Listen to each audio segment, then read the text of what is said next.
Alors ça marche. Tu diriges vers l'écran, il faut juste qu'elle connecte l'ordi, c'est bon. Bonjour tout le monde.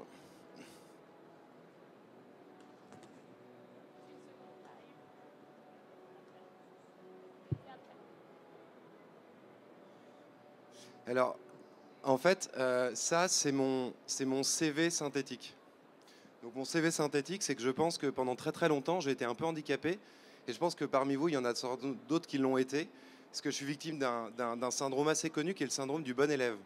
Et le syndrome du bon élève, en fait, ça veut dire on n'opère jamais les choix qu'on a envie de réaliser parce qu'on ne fait que suivre la route qui est imposée par d'autres.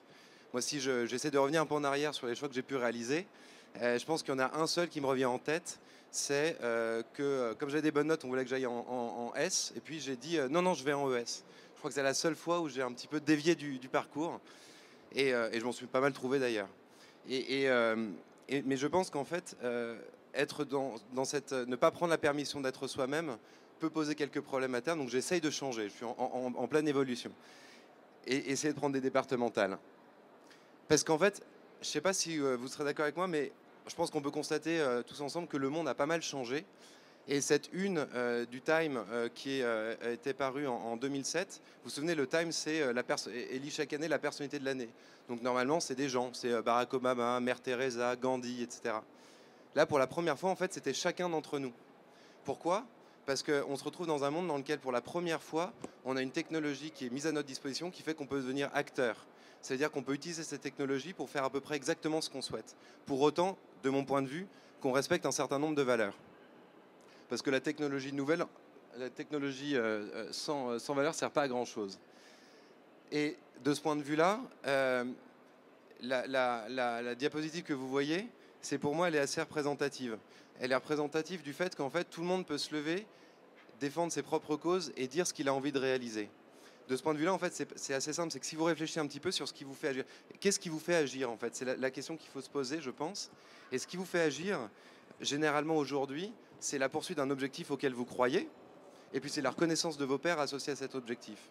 Et la bonne nouvelle aujourd'hui, c'est que vous pouvez poursuivre plein d'objectifs en simultané. Vous pouvez appartenir à une tribu. Alors moi, par exemple, j'ai lancé un mouvement qui s'appelle les barbares. Je vais en parler juste après. Donc c'est une tribu.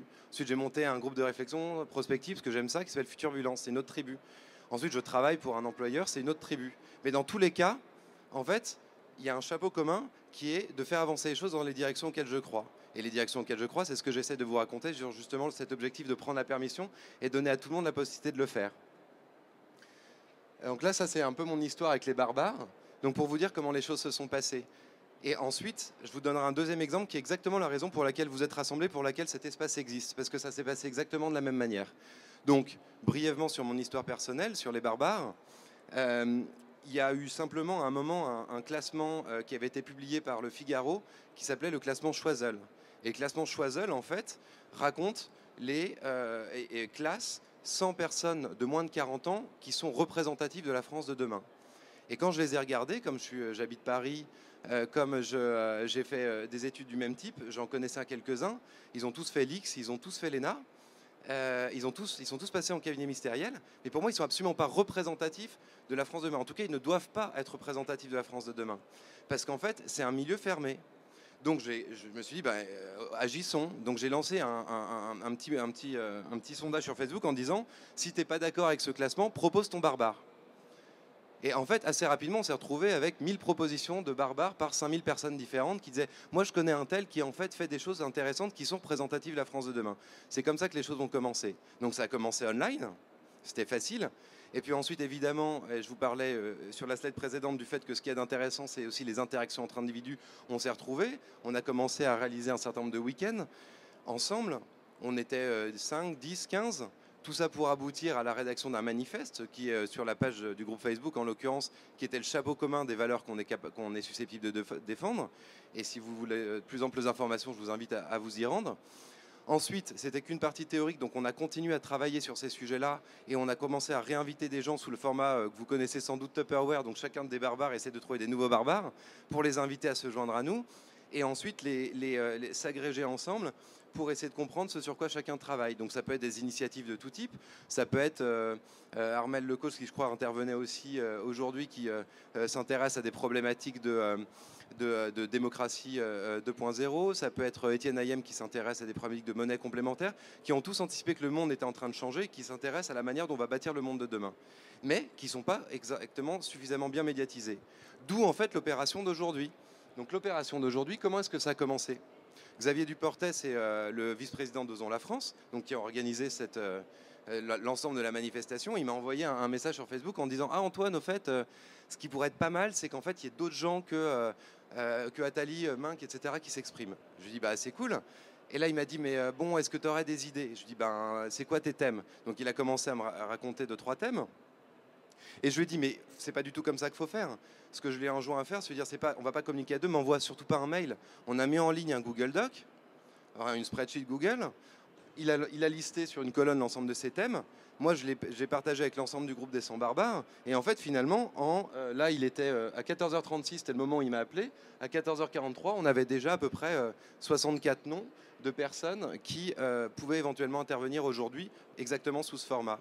Alors, c'est difficile de faire un format avec une salle de 1000 personnes en aussi peu de temps, on est bien d'accord. Mais n'empêche que vous êtes là, j'espère que le sujet vous intéresse. En tout cas, ça s'est créé en 2 heures. Sinon, ça n'existerait pas, ce moment n'existerait pas.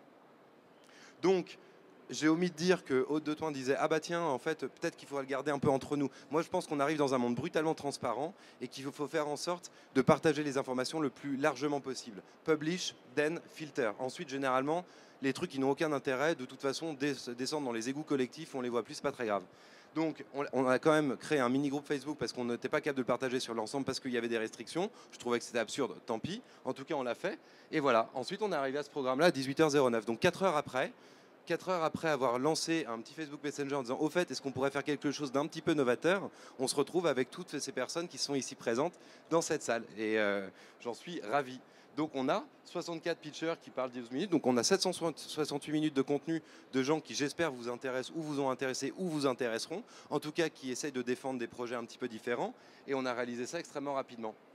Et pour conclure, on peut même encore plus aller plus loin dans la médiatisation. Alors là, il y a une caméra qui me filme, alors peut-être que déjà ça va être diffusé, peut-être, mais surtout, on a un copain barbare qui a monté une petite application qui s'appelle Curious. Et en fait, ce qu'il a fait, alors là, on ne voit pas très bien parce que les slides sont un peu courtes, mais en fait, à chacun des 64 pitchers, il a posé une question. Et si vous êtes intéressé à avoir la réponse à cette question, vous pouvez accepter de poser la question avec d'autres, ce qui fait que l'ensemble de votre reach, c'est-à-dire l'ensemble de vos réseaux sociaux, vos Twitter, vos Facebook, vos LinkedIn, etc., vont mécaniquement, automatiquement, répercuter la vidéo qui sera filmée auprès de l'ensemble de vos réseaux. Donc en faisant sous cette forme-là, j'ai fait un bref calcul. En 4 heures, on est capable, sur l'ensemble des gens que tu as rassemblés, de toucher à minima 60 000 personnes. Donc c'est quand même pas mal.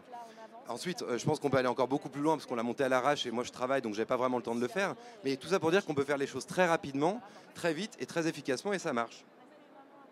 Parce qu'on a envie d'éviter ce monde-là. Alors, juste pour terminer, puisque l'enjeu en fait aujourd'hui, toute cette initiative, cet exemple que je vous ai donné de ce mode de fonctionnement, c'est un exemple parmi d'autres. J'avais 10 minutes, j'en ai 10 000 en tête. Et c'était intéressant de prendre celui qui nous anime aujourd'hui pour faire écho chez vous. L'idée, c'est que le nom barbare, on ne va pas rentrer dans la sémantique associée, mais l'idée vraiment, c'est de se dire que on a un pari à faire. C'est comme un pari pascalien 2.0 en fait. Pascal avait fait une sorte de pari sur le calcul de probabilité entre est-ce qu'il vaut mieux croire que Dieu existe ou n'existe pas. Ça c'était à son époque, au XVIIe siècle. Nous on le réactualise au XXIe siècle et on dit grosso modo, est-ce que vous êtes d'accord avec nous pour penser que le monde change vraiment à toute vitesse? Est-ce que vous êtes d'accord pour tous avec nous prendre la permission de faire ce qui vous anime? Et si c'est le cas, en tout cas vous pouvez nous rejoindre parce que vous êtes des barbares. Voilà. Est-ce que vous voulez prendre le pari avec nous? Et donc la conclusion de cette petite intervention. Merci. Merci infiniment.